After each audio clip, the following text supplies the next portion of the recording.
ছোটবেলার একটি ঘটনার কারণে একটি সাধারণ মেয়ের সাথে বিয়ে হয় ডিমন সাম্রাজ্যের রাজার।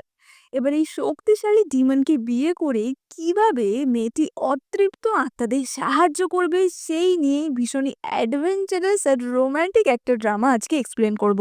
তাহলে চলো শুরু করা যাক। আর শুরু করার আগে তোমরা কিন্তু সাবস্ক্রাইব করতে একদমই ভুলো না। ড্রামার শুরুতে আমরা আমাদের প্রধান চরিত্র এমাকে বিয়ের পোশাকে দেখতে পাই। এমা মনে মনে ভাবে যে যেদিন আমি জন্ম নিয়েছিলাম সেদিন পৃথিবীতে বিশাল দুর্যোগ নেমেছিল, ভীষণই বৃষ্টি হয়েছিল। হয়তো আমি সত্যিই দুর্ভাগ্য নিয়ে জন্মেছিলাম। এখানে আমরা এমার মা এবং বাবাকেও দেখতে পাই। তার মা বলে যে এবার ওদের পক্ষ থেকে লোকজন আসার সময় হয়ে গেছে, এবং সেখানে আমরা দেখতে পাই ডিমন সাম্রাজ্য থেকে একজন ম্যাচ মেকার বা ঘটক আসে। এমা মনে মনে ভাবে যে আমি কাকে বিয়ে করছি, সে কি ডেভিল না সে গড। এবার যে ম্যাচ মেকারটি এসেছিল সে বলে যে চেন পরিবারের একমাত্র মেয়ে এমা খুবই ভালো একজন মেয়ে, কিন্তু সে একটি ডার্ক ডেস্টিনি নিয়ে জন্মগ্রহণ করেছিল। তাই জন্য আমি আজকে এমাকে নিতে এসেছি। এমাকে আমি ডিমন সাম্রাজ্যে নিয়ে যেতে এসেছি। এমা এবারে ডিমন রাজার স্ত্রী হতে চলেছে, এবং এই বিয়ের যৌতুক হিসাবে এমাকে $1.88 মিলিয়ন দেওয়া হয়। তাছাড়াও সোনা এবং রূপোর বিভিন্ন গয়না, এছাড়াও বিভিন্ন অ্যান্টিক দ্রব্য, ফিনিক্স রোব, মাথার মুকুট, এই সমস্ত জিনিস দেওয়া হয়। ম্যাচ মেকারটি হাত ঘোরাতেই সেখানে জাদু বলে বিভিন্ন জিনিস চলে আসে, এবং তারপরই ম্যাচ মেকারটি ঠিক একইভাবে ম্যাজিক্যালি সেখান থেকে এমাকে নিয়ে চলে যায়। এই দৃশ্য দেখে এমার মা বাবা তো ভীষণই চমকে যায়। এমার বাবা বলে যে এটা আমরা আমাদের মেয়ের সাথে কি করলাম, একজন ডিমন কিং এর সাথে আমাদের মেয়ের বিয়ে দেওয়া কি ঠিক হয়েছে? এমার মা বলে যে আমাদের মেয়ে যেদিন থেকে জন্মেছিল সেদিন থেকেই ওর এখানেই বিয়ে ঠিক হয়ে গেছে। তোমার খুশি হওয়া উচিত। ডিমন রাজা এতদিন আমাদের মেয়েকে প্রোটেক্ট করে রেখেছিল। এবার আমরা অপর দিকে এমাকে দেখতে পাই, এবং এমার মনে পড়ে তার স্কুল জীবনের কথা। সে একদিন স্কুল থেকে ফিরছিল, এবং তখনই কিছু মেয়েরা তার উপর অ্যাটাক করে, এবং তারা একটি গার্ল গ্যাং টাইপের ছিল। তারা এমার উপর অ্যাটাক করে এবং বলে যে তোমাকে বলেছিলাম না আমাদের টাকা দেওয়ার জন্য, সেটা কোথায়? এবং তারা কিছু বেসবল ব্যাট নিয়ে এসে এমাকে বুলি করতে থাকে। কিন্তু তখনই সেখানে হাজির হয় ডিমন কিং, এবং তার একটা ওয়েভেই সেই সব মেয়েগুলি বুঝতে পারে যে সে কতটা ক্ষমতাশালী, এবং তারা ভয় পেয়ে সেখান থেকে পালায়। ডিমন কিং তাকে জিজ্ঞাসা করে যে এমা তুমি ঠিক আছো তো? এবং এমা বলেছিল যে হ্যাঁ আমি ঠিক আছি, কিন্তু তুমি কে? এবং ডিমন কিং তাকে বলেছিল যে আমি তোমাকে সব সময় প্রোটেক্ট করব, যতদিন না তোমার বিয়ে হচ্ছে। এবার এমাকে তো ডিমন কিং এর কাছে নিয়ে যাওয়া হচ্ছিল, এবং এমা মনে মনে এই ঘটনার কথাই ভাবছিল। সে ভাবছিল যে সেই লোকটি কে ছিল সেটা আমি কখনোই জানতে পারিনি, এই একবারই আমি তাকে দেখেছিলাম। আর কি কোনোদিন আমার তার সাথে দেখা হবে? এবার এমাকে পালকিতে ওঠানো হয় এবং তাকে ডিমন কিং এর প্রাসাদের সামনে নিয়ে যাওয়া হয়, এবং পালকি থেকে এমাকে হাত ধরে নামায় ডিমন কিং। তারা বিয়ের যে সমস্ত রিচুয়াল ছিল সেগুলি কমপ্লিট করে। এবার যেহেতু তখন এমার মুখে ঘোমটা মতো দেওয়া ছিল, তাই এমা দেখতে পায়নি যে তার সাথে কে আছে। এবার বিয়ের রাতে ডেমন কিং অর্থাৎ অ্যালেক্স এমার মুখের ঘোমটা সরায়, এবং এমা তখন চোখ খুলে দেখতে পায় যে আরে, এটা তো সেই ব্যক্তি যে তাকে অত বছর আগে সেই বুলিদের হাত থেকে বাঁচিয়েছিল। এমা বলে যে তুমি তুমি আমাকে সেদিন বাঁচিয়েছিলে, তাহলে কি তোমার সাথেই আমার বিয়ে হয়েছে?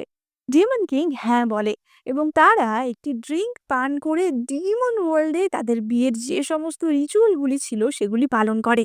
এবং তারপরই অ্যালেক্স এমাকে কিছু মিষ্টি খেতে দেয়। অ্যালেক্স বলে যে তুমি যখন ছোট ছিলে আমি জানি এটা তোমার প্রিয় মিষ্টি ছিল, তাই জন্য আমি এগুলো তোমার জন্য এনেছি। আসলে এমা ছোট থেকে বড় হলেও অ্যালেক্স তো একজন ডিমন কিং, তাই জন্য সে অমর, এবং তার বয়স এতদিন ধরে এখানেই আটকে রয়েছে। এবার অ্যালেক্স তো এমাকে সেই স্ন্যাক্স খাইয়ে দেয়, এবং এমা মনে মনে ভাবে যে তার মানে ডিমন কিং অর্থাৎ অ্যালেক্স আমাকে ছোট থেকেই বড় হতে দেখেছে, এবং ও আমার সম্বন্ধে সবকিছুই জানে। এবার অ্যালেক্স তো এমাকে কিস করে, এবং তাদের বিয়ের রাতটা তারা খুব সুন্দরভাবে কাটায়। এবার আমরা 3 দিন পরের দৃশ্য দেখতে পাই। অ্যালেক্স বলে যে এমা 3 দিন হয়ে গেছে, এবার আমি তোমাকে তোমার বাড়ি নিয়ে যাব। এবার এমা তো এটা শুনে ভীষণই খুশি হয়, কারণ সে তো ভেবেছিল যে একবার হয়তো ডিমন ওয়ার্ল্ডে এসে গেলে সে আর কখনো বাড়ি যেতে পারবে না। এবার অ্যালেক্স সঙ্গে সঙ্গে ম্যাজিক্যালি তার হাতে একটি সেলফোন নিয়ে আসে। এমা বলে যে সে কি ডিমন ওয়ার্ল্ডেও কি সেলফোন চলাচল করে? এবং অ্যালেক্স বলে যে নিশ্চয়ই, এবং এই ফোনের মধ্যে তোমাকে আমি বিভিন্ন ডিমানদের এবং যারা জরুরি লোকজন তাদের নাম্বার সেভ করে দিয়েছি। তোমার যখনই দেখা হবে তুমি আমাকে আর অন্যান্য লোকেদের সাথে কন্ট্যাক্ট করতে পারবে। এবার আমরা দেখতে পাই যে এমা এবং অ্যালেক্স এমার মা বাবার সাথে দেখা করতে ফিরে আসে। তার মা বাবা তো অ্যালেক্সকে দেখে এতটাই ভয় পেয়ে যায় যে তারা বুঝতে পারে না কিভাবে অ্যালেক্সের খাতির করবে। এবং এমার বাবা তো অ্যালেক্সকে সিগারেটই চেঁচে বসে, কিন্তু অ্যালেক্স সেটা নিতে অস্বীকার করে দেয়। এমার বাবা অ্যালেক্সকে দেখে এতটাই নার্ভাস হয়ে গেছিল যে এমার বাবা তাকে দাদা বলেই সম্বোধন করে ফেলে। কিন্তু অ্যালেক্স তাদের বলে যে আপনাদের ভয় পাওয়ার কোনো কারণ নেই, আমি এমাকে বিয়ে করেছি, সুতরাং এখন থেকে আমিও আপনাদের ছেলের মতোই। এবার এমার বাবা অ্যালেক্সকে বলে যে অ্যালেক্স, এমা তো কিছুদিন পর থেকেই কলেজে ভর্তি হওয়ার কথা, ও সাধারণ মেয়েদের মতো কলেজে যেতে পারবে তো? অ্যালেক্স বলে যে নিশ্চয়ই, ও আমাকে বিয়ে করেছে মানে এই না যে ওর সাধারণ জীবনযাপন ভুলে যাবে। ও নিশ্চয়ই কলেজে যাবে, পড়াশোনা কমপ্লিট করবে। এবার সেই কথা শুনে এমা তো খুব খুশি হয় এবং তার স্বামীকে ধন্যবাদ জানায়। অ্যালেক্স বলে যে কিন্তু এমা, কলেজের বেশিরভাগ ছেলেরাই কিন্তু মিষ্টি মিষ্টি কথা বলে তোমাকে পটানোর চেষ্টা করবে। তুমি এত কিউট কিনা, কিন্তু তোমায় কিন্তু তাদের কাউকে পাত্তা দিলে হবে না। এমা বলে যে একদমই চিন্তা করো না, অন্য ছেলেরা যতই হ্যান্ডসাম হোক না কেন, আমি জানি আমার স্বামী সবচেয়ে বেশি হ্যান্ডসাম। আমার স্বামীর মতো হ্যান্ডসাম লোক আমি আজ অব্দি দেখিনি, তাই আমি অন্য কাউকে পাত্তাই দেব না। এবার আমরা কিছুদিন পরের দৃশ্য দেখতে পাই এবং আমরা দেখতে পাই যে এমা কলেজে ভর্তি হয় এবং তার জন্য সে কলেজের হস্টেলেই থাকতো। এবং অ্যালেক্স তাকে ছাড়তে আসে। এবং তখন কিন্তু অ্যালেক্স তার ডিমন কিং এর পোশাকে না, সে কিন্তু সাধারণ পৃথিবীর লোকেদের মতো পোশাকেই এসেছিল। অ্যালেক্স তাকে বলে যে এমা, আমি কি বলেছিলাম মনে আছে তো, কোনো ছেলেকে কিন্তু একদম পাত্তা দেবে না। এমাও অ্যালেক্সকে বলে যে ঠিক আছে, কিন্তু তুমিও মনে রেখো, তুমিও কিন্তু অন্য কোনো ডিমনেসকে একদম পাত্তা দেবে না। তারা একে অপরকে পিঙ্কি প্রমিস করে এবং আমরা তো বুঝতেই পারি যে তারা একে অপরকে ভীষণই ভালোবেসে ফেলেছিল। এবার আমরা এমার হস্টেল বা ডর্মের দৃশ্য দেখতে পাই এবং আমরা দেখতে পাই যে সেখানে এমার সাথে আরো 3টি মেয়ে ছিল। এবার আমরা দেখতে পাই যে এমা অ্যালেক্সের সাথে চ্যাটে কথা বলছিল যে সে এখনই স্নান করতে যাবে, তাই সে পরে কথা বলছে। কিন্তু সে বাথরুমে গেলে দেখে যে অ্যালেক্স তো ম্যাজিক্যালি সেখানেই চলে আসে এবং অ্যালেক্স তো এমার সাথে তাদের ওয়াশরুমেই রোম্যান্স করতে শুরু করে দেয়। এবার এতক্ষণ এমা বেরোচ্ছে না দেখে তার রুমমেটরা তো বেশ চিন্তিত হয়ে পড়ে এবং তারা এমাকে নক করে জিজ্ঞেস করে যে কি ব্যাপার, তোমার এতক্ষণ কেন লাগছে? এমা তাদের মিথ্যে করে বাহানা দেয় যে তার পেট খারাপ হয়েছিল, তাই জন্য তার এত সমস্যা হচ্ছিল। এবার এতক্ষণ তো আমরা তাদের মিষ্টি প্রেমের গল্প শুনছিলাম, কিন্তু এবারে শুরু হবে তাদের জীবনে অতৃপ্ত আত্মাদের প্রবেশ। এবার আমরা দেখতে পাই যে এমা এবং তার 3 বান্ধবী লুলু, সোফি এবং অ্যাঞ্জেলা রাতের বেলা ঘুমোচ্ছিল, কিন্তু হঠাৎই তাদের 4জনেরই রাতের বেলা ঘুম ভেঙে যায় এবং তারা শুনতে পায় যে কোনো একটি মেয়ে গান গাইছে। এবার এমা তো সঙ্গে সঙ্গে উঠে বলে যে কি ব্যাপার, তোমরা কি সবাই একটা মেয়ের গান গাওয়ার আওয়াজ শুনলে? এত রাতে কে গান গাইবে? আমি এক্ষুনি দেখছি যে কে এত রাতে গান গাইছে। এবং সে উঠে দেখতে যাচ্ছিল যে কে গান গাইছে, কিন্তু তখনই তাকে সোফি থামিয়ে দিয়ে বলে যে যেও না। অ্যাঞ্জেলা বলে যে তুমি কি আমাদের হস্টেলের কাহিনী শোনোনি? রাতের বেলা যে গান গাইছে সেটা কোনো মানুষ না। এবার এই কথা শুনে সবাই তো ভীষণ ভয় পেয়ে যায়। এমা বলে যে মানুষ না তাহলে কি? লুলু বলে যে তাহলে কি কোনো ভূত? এবং তখন সোফি বলে যে 4 বছর আগে এই হস্টেলে লিউ বলে একটি মেয়ে থাকতো এবং সে একটি ছেলেকে ভীষণই ভালোবাসতো, কিন্তু ছেলেটি তাকে ছেড়ে চলে যায়। তাই জন্য লিউ তার বিয়ের পোশাক পরেই এই হস্টেলের ছাদ থেকে ঝাঁপ দেয় এবং আত্মহত্যা করে। তারপর থেকেই লিউয়ের যে ঘরটা সেটা বন্ধ করে রাখা হয়, সেই ঘরটায় কাউকে থাকতে দেওয়া হয় না এবং রাতের বেলা এইরকমই একটি মেয়ের গান গাওয়ার আওয়াজ শোনা যায়। অ্যাঞ্জেলা বলে যে আমি শুনেছি যেদিন যেদিন নাকি এরকম গান গাওয়ার আওয়াজ শোনা যায় সেদিন সেদিনই নাকি হস্টেলের কোনো একটা মেয়ের কিছু একটা ক্ষতি হয়। এবার এমা তো এই বিষয় খুব একটা বিশ্বাস করতে চাইছিল না, কিন্তু তখনই সেখানে তাদের ঘরে আসে লিউয়ের আত্মা এবং আমরা দেখতে পাই তার ভয়ানক আত্মাকে। তাকে দেখে এই 4টে মেয়ে ভীষণই ভয় পেয়ে যায়। আচ্ছা, তোমরা আমাকে বলো যে তোমাদের জীবনে কি এরকম কোনো ভৌতিক অভিজ্ঞতা হয়েছে? তাহলে কি সেই ঘটনাটা কমেন্টে আমাকে জানাতে কিন্তু একদম ভুলো না। এবার লিউ এসেই বলতে থাকে যে আমার বিং কোথায় গেল, এবং সে সব মেয়েকে একে একে জিজ্ঞেস করতে থাকে যে তুমি কি আমার বিংকে দেখেছো, তুমি কি আমার বিংকে দেখেছো। এবার লুলু, সোফিয়া এবং অ্যাঞ্জেলা তো বলেই যে আমরা ওকে দেখিনি, এবং তারা নিজেদের লেপ চাপা নিয়ে নেয়। এবং তারপরই লিউয়ের আত্মা এমাকে জিজ্ঞাসা করে যে তুমি কি আমার বিংকে কোথাও দেখেছো। আর এমা তো এতটাই ভয় পেয়ে গেছিল যে সে কোনো উত্তরই দিতে পারছিল না, এবং সে লেপ দিয়ে নিজেকে ঢেকে রেখেছিল। কিন্তু তাতে লিউয়ের আত্মা ভীষণই রেগে যায়। সে বলে যে সবাই আমার প্রশ্নের উত্তর দিল, আর তুমি আমার সাথে কোনো কথা বলছো না, তোমার এত সাহস। এবং লিউয়ের আত্মা এমাকে আক্রমণ করে। কিন্তু তখনই এমার শরীর থেকে একটি গোল্ডেন লাইট বেরোতে থাকে, এবং লিউয়ের সেই আক্রমণ এমার ওপর কোনো প্রভাবই ফেলে না।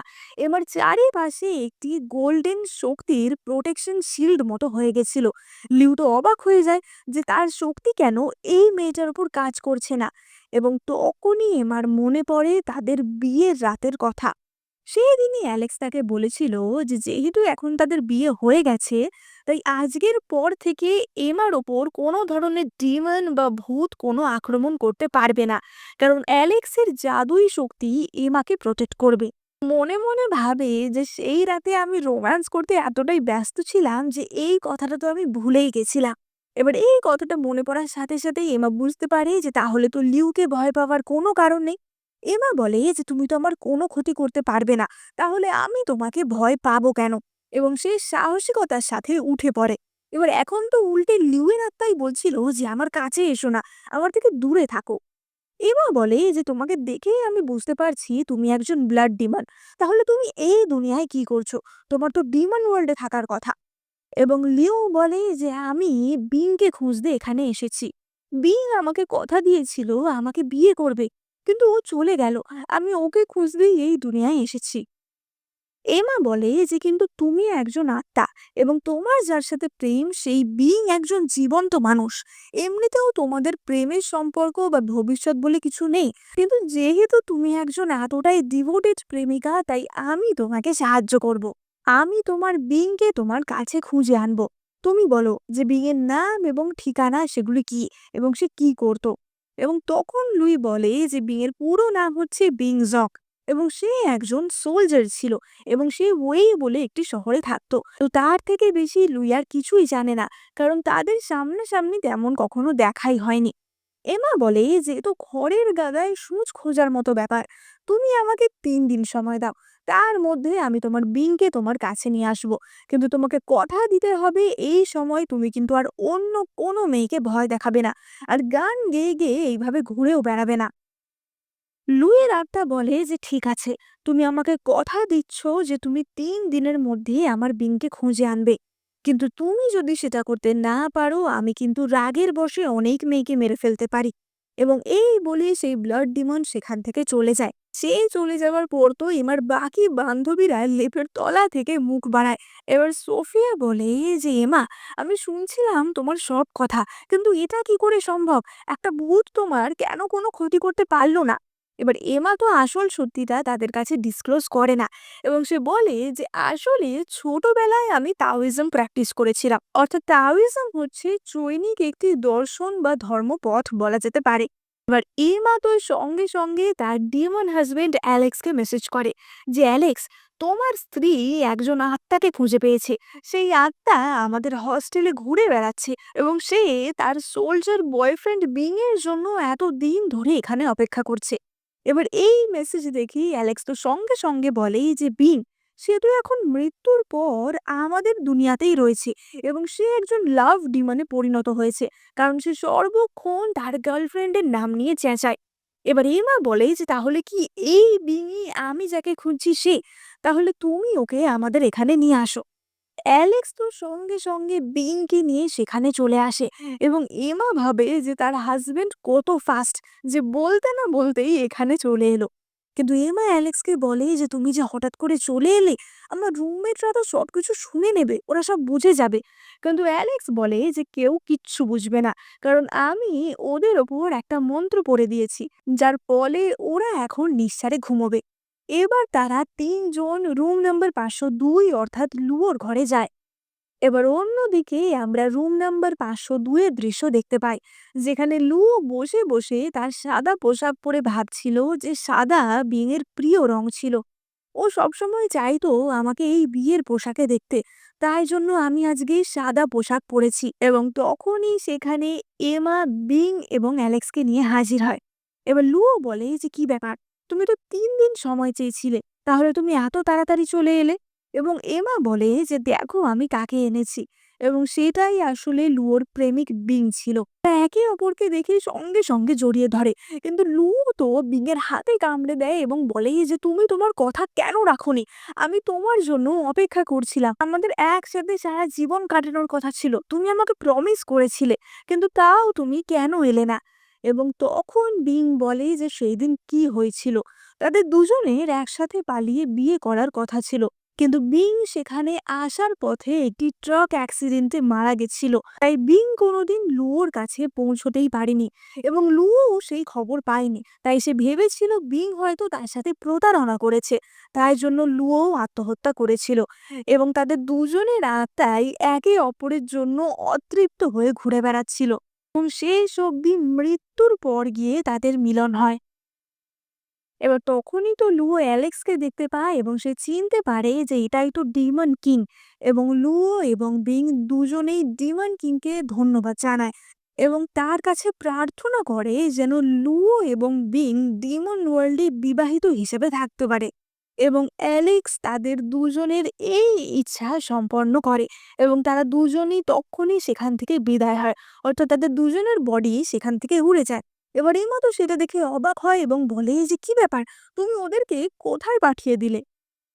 এবং অ্যালেক্স বলে যে দেখো তুমি চিন্তা করো না, আসলে প্রত্যেকটা আত্মাই মৃত্যুর পর স্বর্গ বা নরকে যায়, এটাই নিয়ম। কিন্তু ওদের আত্মা অতৃপ্ত হয়েছিল, তাই জন্য ওরা এইভাবে ঘুরে বেড়াচ্ছিল। কিন্তু একে অপরের সাথে মিলন হওয়ার পর ওরা এখন শান্তি পেয়েছে, তাই ওরা এবার এই পৃথিবী থেকে বিদায় নিল। এবার এই কথা বলেই অ্যালেক্স তো এমাকে কোলে নিয়ে নেয় এবং বলে যে আমি তোমার এত সাহায্য করলাম, এবার তুমি আমার সাথে আমার প্রাসাদে ফিরে চলো। কিন্তু এমা বলে যে তার পরের দিন ক্লাস আছে, তাই সে যেতে পারবে না, তাই জন্য সে সেই দিন হস্টেলেই থেকে যায়। এবার আমরা পরের দিনের দৃশ্য দেখতে পাই এবং আমরা দেখতে পাই যে তারা 4 বান্ধবী ক্লাসে যাচ্ছিল এবং তখনই এমার ফোনে মেসেজ আসে যে অ্যালেক্স তার জন্য 1 মিলিয়ন টাকা পাঠিয়েছে হাত খরচার জন্য। এবার সেই দেখে তার বান্ধবীরাও তো ভীষণ অবাক হয়। তারা বলে যে কি ব্যাপার এমা, কে তোমাকে এত টাকা পাঠাচ্ছে? এবং এমা বলে যে আমার ফিয়ন্সে, ওর সাথে আমার এখনো বিয়ে হয়নি, কিন্তু আমাদের খুব তাড়াতাড়ি বিয়ে হবে। বাকিরা ভাবে যে তাহলে নিশ্চয়ই তোমার ফিয়ন্সে ভীষণ বড়লোক, কারণ 1 মিলিয়ন টাকা যে পকেট মানির জন্য দিয়েছে সে তো নিশ্চয়ই ভীষণই বড়লোক হবে। এবার এমা আসলে বলেছিল যে তাদের বিয়ে হয়নি কারণ তাদের পৃথিবীর নিয়ম অনুযায়ী অর্থাৎ রেজিস্ট্রি ম্যারেজ হয়নি, তাদের কেবলমাত্র ডিমন সাম্রাজ্যের নিয়ম অনুযায়ী বিয়ে হয়েছিল। এবার এমা এবং তার বান্ধবীরা যখন এইসব কথা বলছিল তখন অ্যাঞ্জেলার চোখে হঠাৎ জল চলে আসে এবং অ্যাঞ্জেলা সেখান থেকে ছুটে চলে যায়। অ্যাঞ্জেলা বলে যে তার অন্য ক্লাস আছে। এবার অ্যাঞ্জেলার এরকম ব্যবহার দেখে তার অন্য বান্ধবীরা তো একটু অবাকই হয়। সোফি বলে যে আমরা যখন ঘুমাচ্ছিলাম তখন অ্যাঞ্জেলার কাছে একটা কল এসেছিল এবং তারপর থেকেই ওকে বেশ চিন্তিত মনে হচ্ছে। এমা বলে যে ঠিক আছে, তোমরা দুজন লাইব্রেরিতে যাও, আমি এখনই গিয়ে দেখে আসছি যে ওর কি হয়েছে। এবার এমা তো সঙ্গে সঙ্গে অ্যাঞ্জেলার কাছে গিয়ে জিজ্ঞেস করে যে অ্যাঞ্জেলা, তোমার কি হয়েছে, আমাকে সত্যি করে বলো। এবার অ্যাঞ্জেলা তাকে ইগনোর করে এবং বলে যে এত কথা আমি তোমাকে বলতে চাই না। এবং এমা তখনই বলে যে আমার মনে পড়েছে, তুমি বলেছিলে যে তোমার বাবা অসুস্থ এবং হসপিটালাইজড, তুমি কি তার জন্যই চিন্তিত? বাবার চিকিৎসার জন্য তোমার কি কোনো টাকা পয়সার প্রয়োজন আছে? তাহলে তুমি আমাকে বলতে পারো, আমি তোমাকে সাহায্য করতে পারবো। এবং তখন অ্যাঞ্জেলা বলে যে আমার বাবার অপারেশনের জন্য 2 মিলিয়ন টাকা দরকার এবং তার জন্যই আমার মা আমার বিয়ে ঠিক করেছে, কিন্তু আমার মা কার সাথে বিয়ে ঠিক করেছে তা আমি জানি না। দেনমোহর হিসেবে আমাকে 2 মিলিয়ন টাকা দেয়া হবে আর সেই টাকার সাহায্যেই আমার বাবার চিকিৎসা করা হবে, কিন্তু আমি এই বিয়েতে রাজি নই। এমা বলে যে তাহলে তুমি ওই টাকা ফিরিয়ে দাও, তোমাকে বিয়ে করতে হবে না, আমি তোমাকে সেই টাকা দিয়ে দেবো, আমি তোমাকে সেই টাকা ধার দেবো, দরকার হলে তুমি পরে শোধ করে দেবে। কিন্তু অ্যাঞ্জেলা বলে যে সেটা আর সম্ভব না। তাদের বিয়ের সমস্ত কথা ঠিক হয়ে গেছে এবং তারা সেই টাকাটা পাত্রপক্ষের থেকে নিয়েও নিয়েছে। সুতরাং এই বিয়ে থেকে সে আর পিছোতে পারবে না। অ্যাঞ্জেলা বলে যে আমার মা আমাকে কল করেছিল। আমার মা আমাকে জানায় যে কালকেই আমার বিয়ে এবং আমি এটাও জানতে পারি যে আমি কোনো সাধারণ মানুষকে বিয়ে করছি না। আমার মা আমার জন্য কফিনের বন্দোবস্তও করে ফেলেছে। আমি সত্যিই জানি না যে এরপর আমি আর বেঁচে থাকবো কিনা। এমা বলে যে অ্যাঞ্জেলা তুমি চিন্তা করো না, আমি তোমাকে সাহায্য করব। তোমাকে আমি বলেছিলাম না যে আমি তাওইজম প্র্যাকটিস করেছি। আমি তোমার সাথে তোমার বাড়িতে যাব। আমি দেখতে চাই যে তোমার সাথে কার বিয়ে হচ্ছে, সে মানুষ না অন্য কিছু। আমি তোমাকে সাহায্য করব। এবার এমা তো অ্যাঞ্জেলার সাথে তার বাড়িতে আসে এবং এমা তো এসেই দেখে যে অ্যাঞ্জেলার মা বিয়ের জন্য বিভিন্ন খাবার দাবারের আয়োজন করছে। অ্যাঞ্জেলার মা বলে যে আমাদের সত্যি আর কিছু করার নেই। অ্যাঞ্জেলার বাবা এই পরিবারের একমাত্র কর্মক্ষম ব্যক্তি ছিল। অ্যাঞ্জেলার ভাইও এই সবে স্কুল শুরু করেছে। এখন যদি আমরা এই টাকাটা জোগাড় করতে না পারি তাহলে ওর বাবাকে বাঁচানোও যাবে না আর আমাদের পরিবারও ভেসে যাবে। তাই জন্য আমরা অ্যাঞ্জেলার বিয়ে দিতে বাধ্য হয়েছি। হয়তো ওই আমাদের পরিবারটা বাঁচাতে পারবে। যাই হোক, তোমরা তাড়াতাড়ি ঘরে গিয়ে তৈরি হয়ে নাও।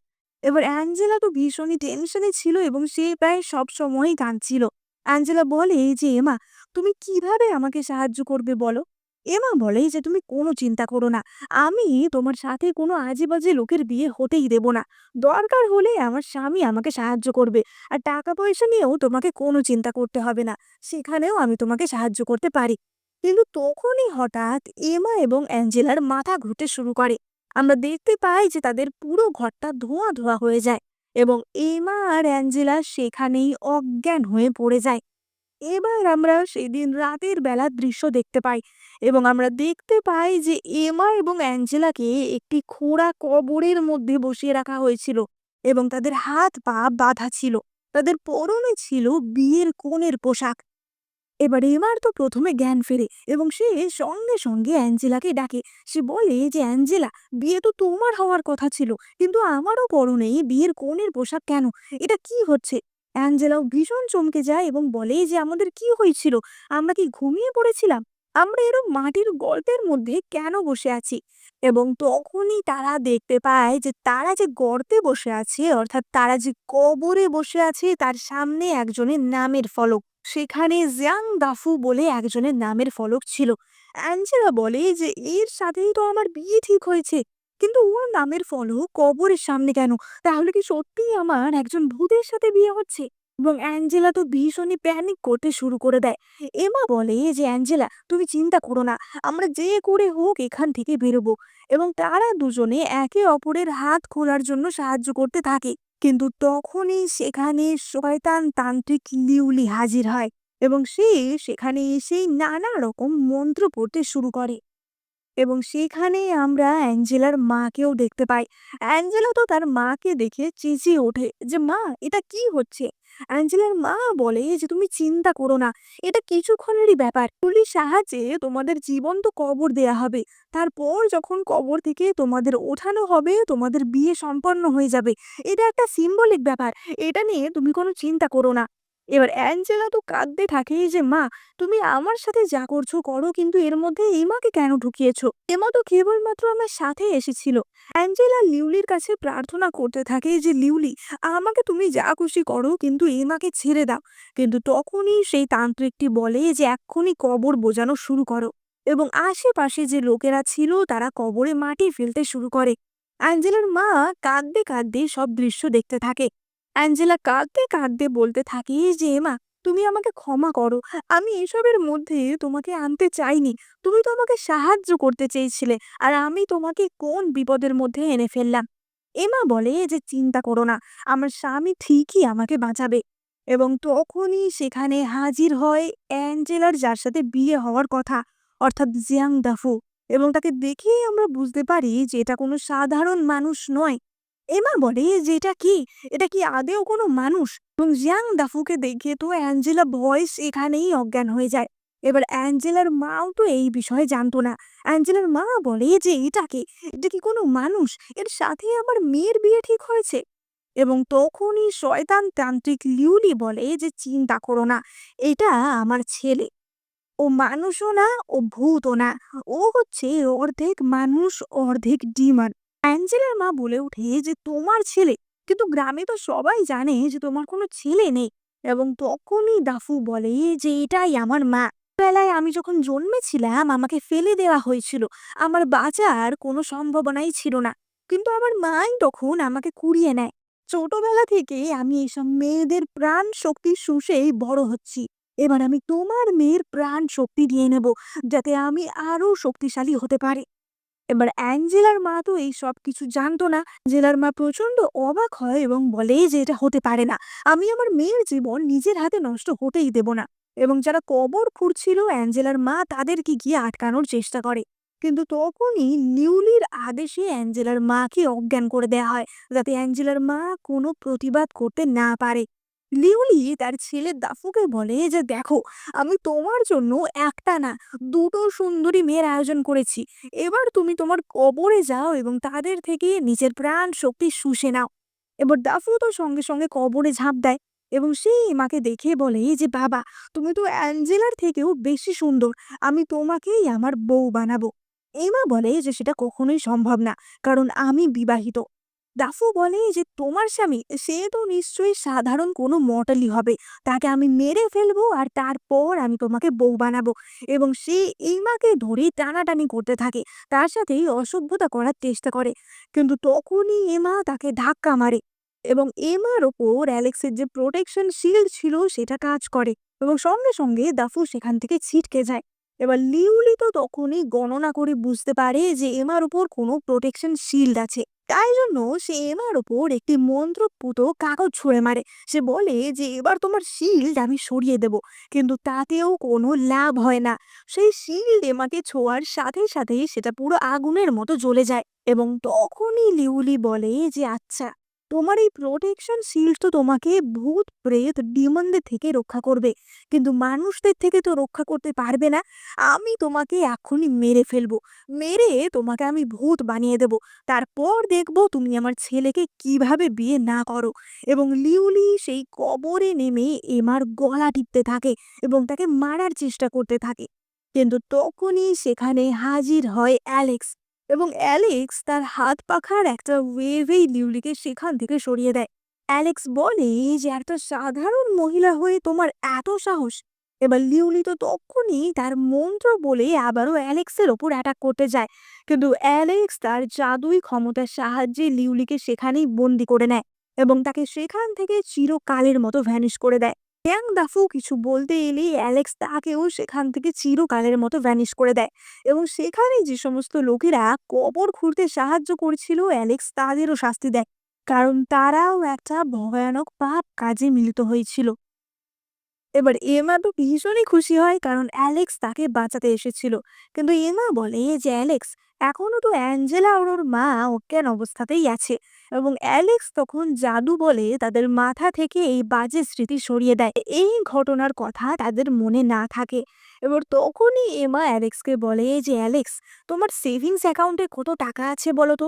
অ্যালেক্স বলে যে, "আমি তো কখনো গুনে দেখিনি। তা তোমার কত টাকা দরকার?"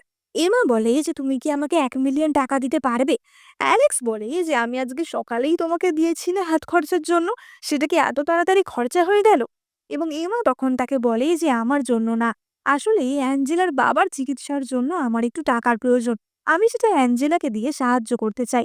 এবং অ্যালেক্স তো সঙ্গে সঙ্গে এমাকে সেই টাকা দিয়ে দেয় এবং অ্যালেক্স এমাকে একটি শিলমোহর বা একটি টোকেন দেয় এবং বলে যে, "এবার থেকে বিপদে পড়লে এটা ব্যবহার করবে। এটা ধরে তুমি আমার নাম নিলে সঙ্গে সঙ্গে আমি সেখানে উপস্থিত হব।" এবার অ্যালেক্স তো সেখান থেকে চলে যায় এবং এমা অ্যাঞ্জেলা এবং তার মাকে ডেকে তোলে এবং এমা তাদেরকে সেই টাকা দিয়ে সাহায্য করে। অ্যাঞ্জেলা তো কিছুতেই সেই টাকা নিতে চায় না, কিন্তু এমা জোর করে তাকে সেই টাকা দেয়। অ্যাঞ্জেলা ভীষণই ইমোশনাল হয়ে পড়ে এবং বলে যে, "এমা, তোমাকে অনেক ধন্যবাদ। এই টাকাটা আমার তোমার কাছে ধার রইল। আমি চাকরি করে এই টাকাটা তোমায় শোধ করে দেব।" এবার আমরা পরবর্তী দৃশ্যে দেখতে পাই যে এমা আবার তার হস্টেলে ফিরে আসে, কিন্তু অ্যাঞ্জেলা কিছুদিন তার বাড়িতেই রেস্ট নিচ্ছিল, কারণ তার উপর দিয়ে এত বড় একটা ট্রমা গেছে।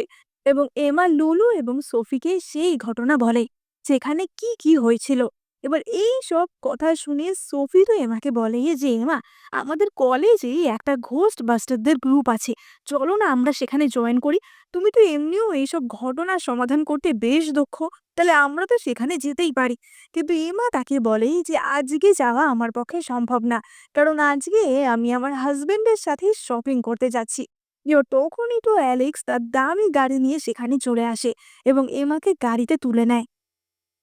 এবার গাড়িতে উঠে এমা তো হাঁ করে অ্যালেক্সের দিকেই তাকিয়েছিল। অ্যালেক্স বলে যে কি ব্যাপার, আমার মুখে কি কিছু লেগে আছে নাকি? তুমি তখন থেকে এইভাবে কেন দেখছো? এমা মনে মনে ভাবছিল যে সত্যি আমার হাজবেন্ড কত হ্যান্ডসাম। অ্যালেক্স তো এমাকে শপিং মলে নিয়ে আসে এবং এমা দেখে যে শপিং মল পুরোই ফাঁকা। অ্যালেক্স বলে যে তুমি আজকে মন খুলে শপিং করতে পারো, এই শপিং মল থেকে আমি আজকে সমস্ত সাধারণ লোককে সরিয়ে দিয়েছি, যাতে কেবলমাত্র তুমিই খালি এখানে থাকো। এবং সঙ্গে সঙ্গে এমাকে অ্যাটেন্ড করার জন্য অনেক কর্মচারী চলে আসে। এমা বলে যে অ্যালেক্স, অনেক ধন্যবাদ, কিন্তু এতটাও স্পেশাল ফিল করানোর কি দরকার ছিল? একটা পুরো মল বুক করতে তোমার নিশ্চয়ই অনেক টাকা খরচ হয়েছে।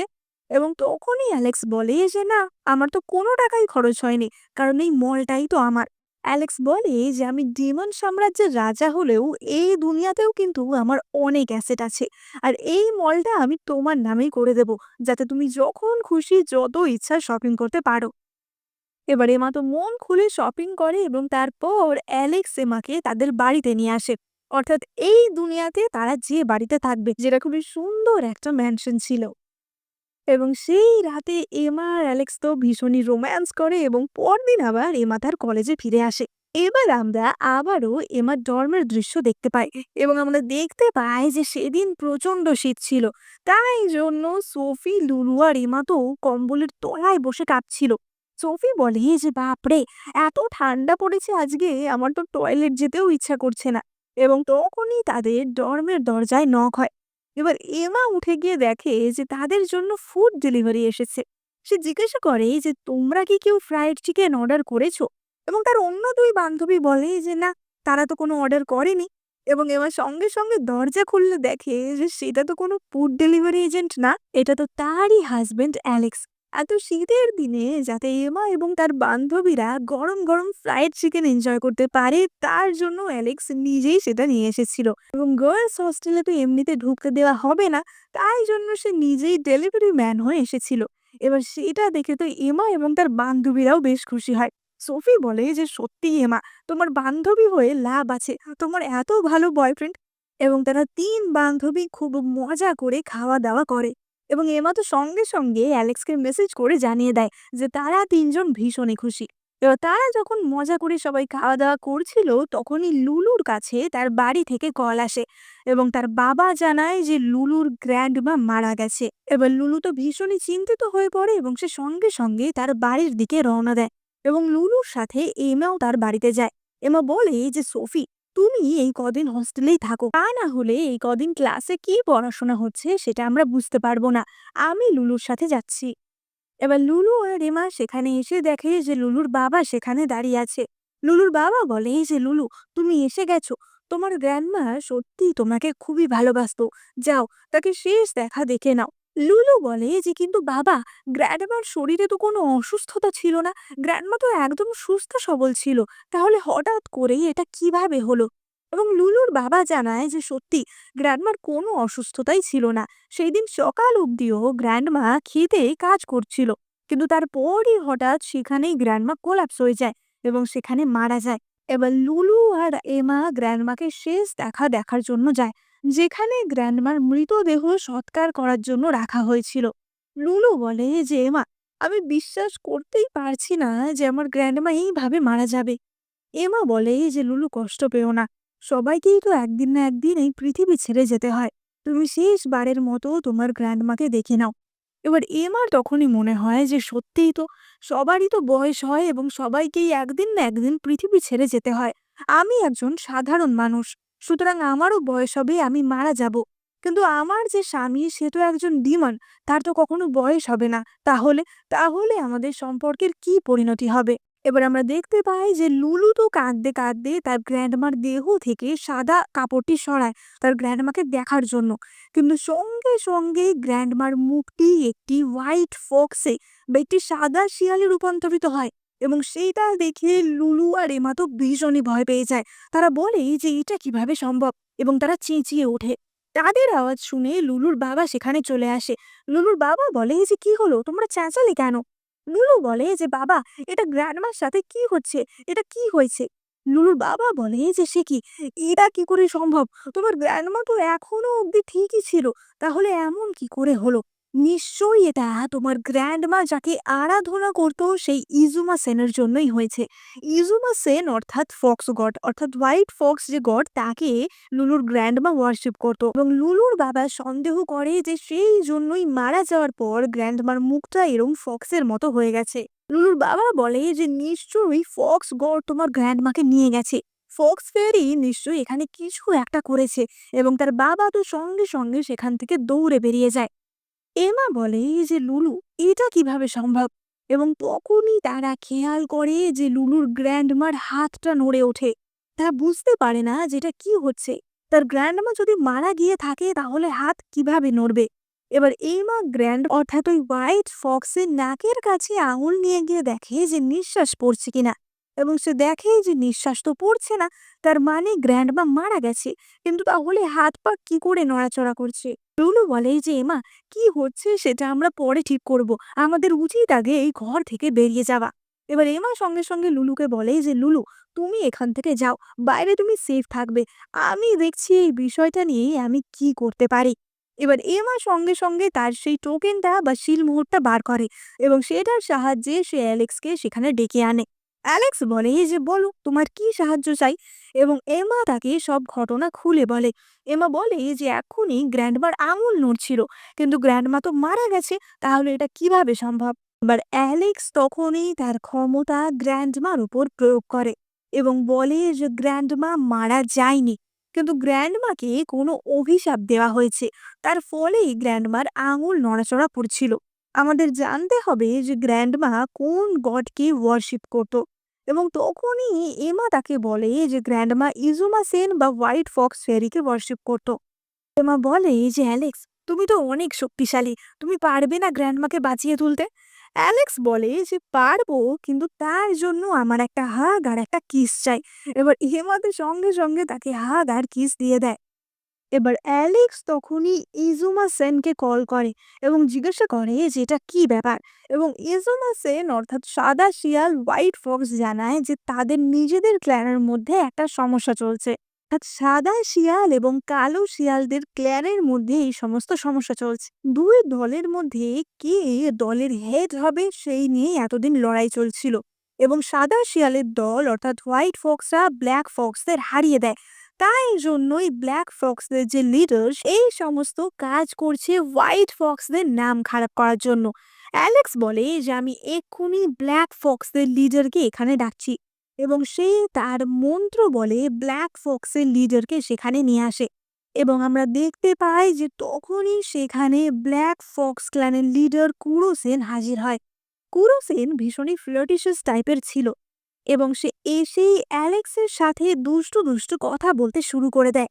এবার সেই কথা শুনে এমা তো ভীষণ রেগে যায় এবং বলে যে তুমি দেখতে পাচ্ছ না তোমার সামনে যে ডেমন রানী দাঁড়িয়ে আছে?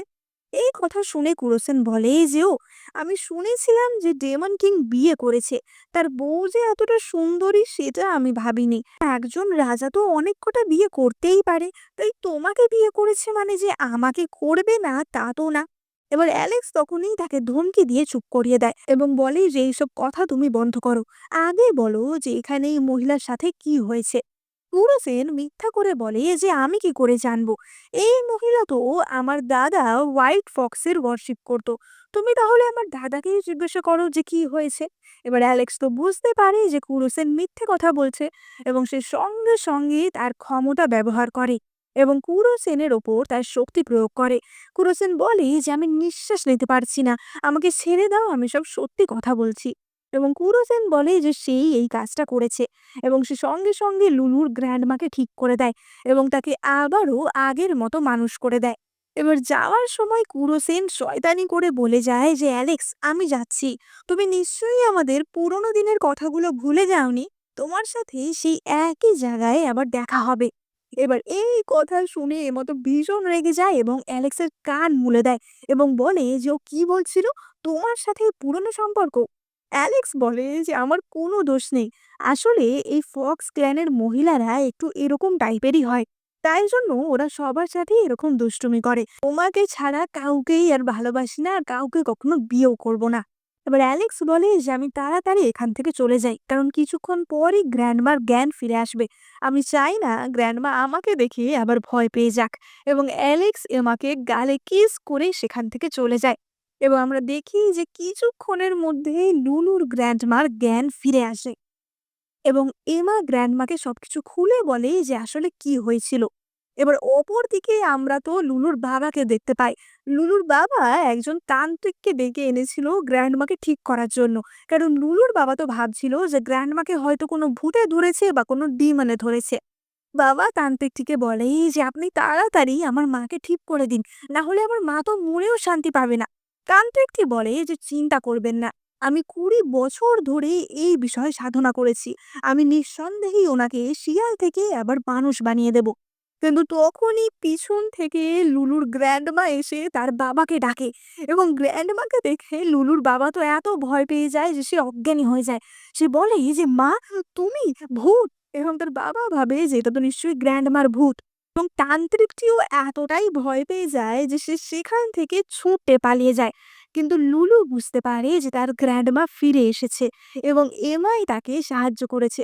সে সঙ্গে সঙ্গে তার গ্র্যান্ডমাকে জড়িয়ে ধরে এবং সে এমাকেও অনেক ধন্যবাদ জানায়। এবং তখনই আমরা দেখতে পাই যে এমার কাছে একটি কল আসে এবং এমাকে কল করেছিল ডিটেকটিভ ড্যানিয়েল। ডিটেকটিভ ড্যানিয়েল বলে যে আমি অ্যাঞ্জেলের কাজিন হই, অ্যাঞ্জেলের থেকে আমি তোমার ব্যাপারে জানতে পেরেছি, একটা কেসে আমার তোমার সাহায্য চাই, তুমি কি আমার সাথে দেখা করতে পারবে? এবং এমা সঙ্গে সঙ্গে ডিটেকটিভ ড্যানিয়েলের সাথে দেখা করার জন্য রওনা দেয়। এবার আমরা পরবর্তী দৃশ্যে দেখতে পাই যে এমা ড্যানিয়েলের সাথে দেখা করে এবং ড্যানিয়েল এমাকে একটি কেসের ডিটেলস দেখায় এবং একটি মেয়ের মৃতদেহের ছবি দেখায়। ড্যানিয়েল বলে যে এই কেসটা জিয়াংজি এর মার্ডার কেস। এই কেসটা আমরা প্রায় 10 দিন ধরে ইনভেস্টিগেট করছি, কিন্তু আমরা বুঝতে পারছি না যে এটা কিভাবে সম্ভব, আর এই ঘটনার মধ্যে কোনো অতিপ্রাকৃত বিষয় লুকিয়ে আছে কিনা। কারণ আমাদের ইনভেস্টিগেশন চলাকালীন কিছুদিন পরেই ডেড বডিটা হঠাৎই গায়েব হয়ে যায়। এবার এমা তো তখনই ডেড বডির ছবি দেখে এবং তারও সন্দেহ হয় যে কিছু একটা গন্ডগোল থাকতে পারে।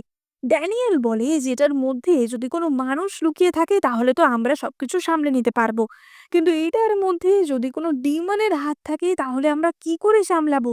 আর এই কেসটার জন্য উপর থেকে আমার উপর ভীষণই চাপ আসছে।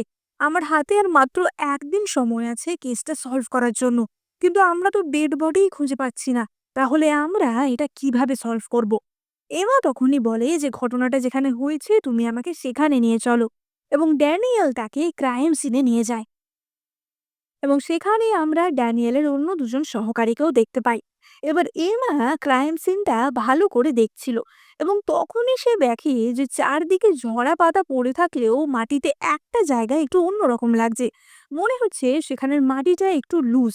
সে ডিটেকটিভ ড্যানিয়েলকে সেই জায়গাটি দেখায় এবং ড্যানিয়েলও বলে যে হ্যাঁ, এই জায়গাটা তো একটু আলাদা লাগছে। এবার এমা যখনই সেই জায়গার মাটিটি হাত দিয়ে সরিয়ে দেখতে যায় তখনই সেখানে একটি মানুষের হাত উঠে আসে। সেই দৃশ্য দেখে সবাই তো ভীষণই ভয় পেয়ে যায়। ড্যানিয়েল সঙ্গে সঙ্গে বলে যে তাড়াতাড়ি এখানে কি আছে সেটা খুঁড়ে বার করো। কিন্তু সেই মাটি খোঁড়ার আগেই সেখানে হাজির হয় জিয়াংজির আত্মা। জিয়াংজির আত্মা বলে যে তোমরা আমাকে মাটি খুঁড়ে বার করতে চাইছো কেন? এবার জিয়াংজির আত্মা দেখে ড্যানিয়েল এবং তার সহকারীরা তো ভীষণ ভয় পেয়ে যায় এবং তারা সেখান থেকে ছুটতে পালায়। কিন্তু কেবলমাত্র এমাই সেখানে দাঁড়িয়েছিল। জিয়াংজি বলে যে কি ব্যাপার, তুমি একটা ছোট্ট মেয়ে হয়ে আমাকে ভয় পাচ্ছ না? বাকিরা তো পালিয়ে গেল, তুমি যাচ্ছ না কেন? এমা বলে যে আমি তো ভয় পাচ্ছিলাম যে তুমি আমাকে দেখে পালাবে। জিয়াংজি বলে যে আমি আমি তোমাকে দেখে পালাবো? তোমার আমার ক্ষমতা সম্বন্ধে কোনো ধারণা আছে? আমি এক্ষুনি তোমাকে মেরেও ফেলতে পারি, কিন্তু আমি তোমাকে একটা সুযোগ দিচ্ছি, যাও পালাও। এমা বলে যে, "তোমার সাথে কি হয়েছিল? তুমি কি আমাকে বলতে পারবে? তাহলে হয়তো আমি তোমাকে কোনো সাহায্য করতে পারি।" জিয়াং বলে যে, তুমিই আমাকে সাহায্য করবে?" এবং এই কথা বলে জিয়াং এমার উপর তার ক্ষমতা দিয়ে আঘাত করতে যায়। কিন্তু তখনই এমা অ্যালেক্সের দেওয়া সেই সিলমোহরটি বার করে, যেটার সামনে জিয়াংয়ের ক্ষমতা কোনো কাজ করে না।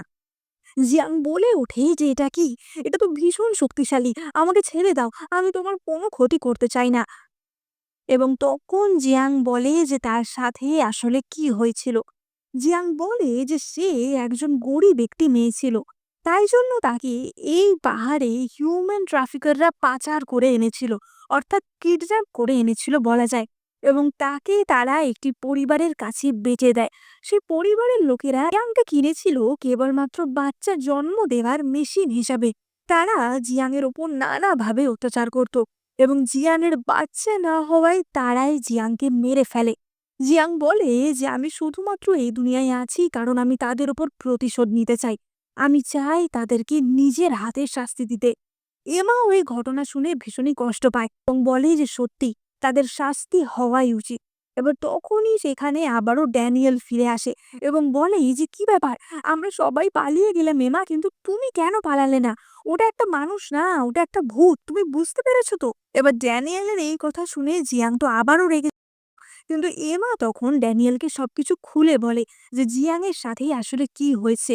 এবং এমা জিয়াংকেও বলে যে ড্যানিয়েল একজন পুলিশ এবং জিয়াংয়ের ন্যায় বিচারে ড্যানিয়েল তাকে সাহায্য করতে পারবে।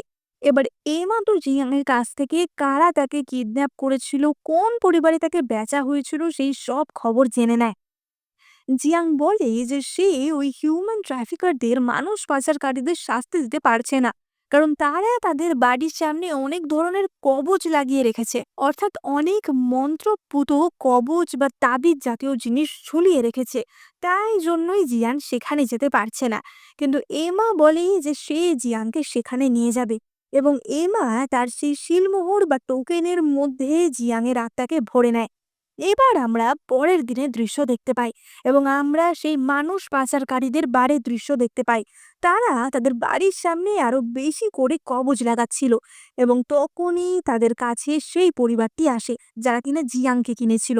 তারা বলে যে, "আমরা তোমাদের থেকে আরো একটা মেয়ে কিনতে চাই। আগের বার যে মেয়েটাকে আমরা কিনেছিলাম সে মারা গেছে।" মানুষ পাচারকারীগুলি বলে যে, "তাহলে তো এবারে অনেক বেশি টাকা লাগবে।" তো সেই পরিবারটি মানুষ পাচারকারীদের অনেক টাকাও দেয়। কিন্তু তখনই সেখানে এমা এবং তার পুলিশের লোকজন হাজির হয় এবং তাদেরকে হাতে নাতে ধরে। এমা বলে যে, "তোমরা সবাই মিলে জিয়াংজিকে মেরেছো তাই না? আর আজকে তার শাস্তি তোমরা পাবে।" এবার ওই পরিবারটি তো বলতে থাকে যে, "কে জিয়াংজি? আমরা জানি না কে জিয়াংজি, আমরা কাউকে মারিনি।" এবং এমা তখনই তার সেই শিরমোহর থেকে জিয়াংজির আত্মাকে মুক্তি দেয়।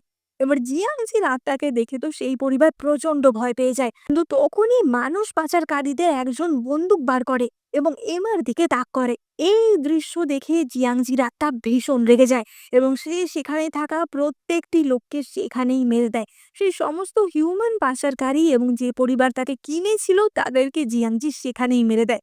এবার ড্যানিয়েল তো সেই দৃশ্য দেখে চিন্তায় পড়ে যায়। ড্যানিয়েল বলে যে, "এটা কি হলো?" ড্যানিয়েল বলে যে, "এরা তো সবাই মরেই গেল। তাহলে আমরা কাকে অ্যারেস্ট করে নিয়ে যাব?" এবং তখনই এমা তাদের বলে যে এই প্রতিশোধটা কিন্তু জিয়াংয়ের প্রাপ্য ছিল, কারণ তারা যে অন্যায় জিয়াংয়ের সাথে করেছে তার জন্য জিয়াংয়ের এতটুকু রাগ করা তো স্বাভাবিক। এবং তখন ড্যানিয়েল বলে যে ঠিক আছে, সে তার লোকদের আদেশ দেয় যে এই সমস্ত বডিগুলি এখনই নিয়ে চলো।